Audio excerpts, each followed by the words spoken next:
अच्छे रिश्तेदार प्यारी कहानी। एक सुनार की असमय मृत्यु हो गई। उसकी शादी हो चुकी थी और उसे एक छोटा बेटा भी था। उसका बेटा कुछ 7-8 साल का होगा। सुनार के गुजर जाने के बाद उसकी सेविंग्स के सहारे इन दोनों ने कुछ साल बिताए। सेविंग खत्म होने पर सुनार की पत्नी ने अपने संभाल के रखे हुए गहने की पोटली अपने बेटे को दी और उसे अपने एक रिश्तेदार का पता बताया और कहा कि हमारे ये रिश्तेदार भी सुनार है, इसलिए वो हमारा भला चाहेंगे और हमें इन गहनों के बदले सही और उचित दाम देंगे। तुम उनके पास जाओ और इन्हें बेच के आओ। बेटा माँ के समझाए अनुसार अपने रिश्तेदार सुनार के दुकान पर पहुंच गया।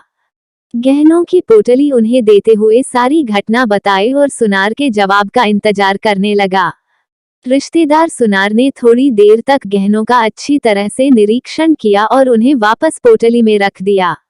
उन्होंने लड़के से कहा कि अभी इनका दाम अच्छा नहीं मिलेगा, एक काम करो, इन्हें तुम वापस घर पर अपनी मांगता को दिया और जब इनका सही दाम होगा तब मैं इन्हें बिकवा दूंगा।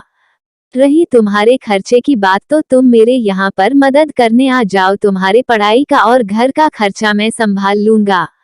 लड़के ने उस दिन के बाद कई सालों तक अपने रिश्तेदार सुनार के यहाँ काम किया और साथ में पढ़ाई भी की।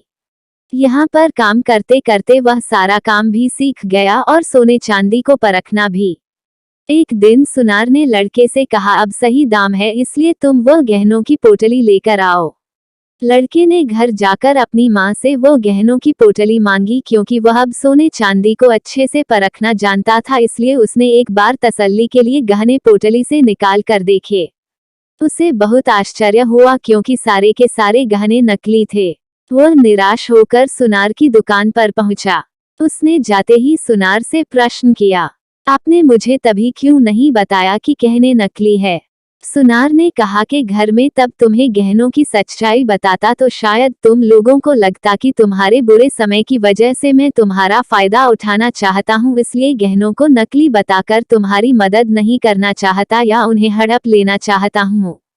इसलिए मैंने तुम्हारी मदद की और सही समय आने का इंतजार किया कि तुम्हें सारी सच्चाई बता सकूं। लड़के की आंखों में अपने रिश्तेदार सुनार के लिए कृतज्ञता के आंसू थे।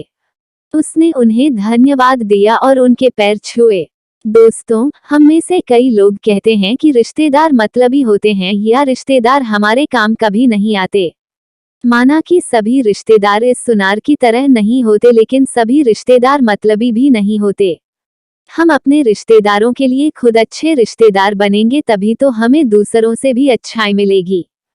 यदि ये कहानी आपको पसंद आई हो तो अपने दोस्तों और अन्य लोगों के साथ शेयर जरूर करिएगा।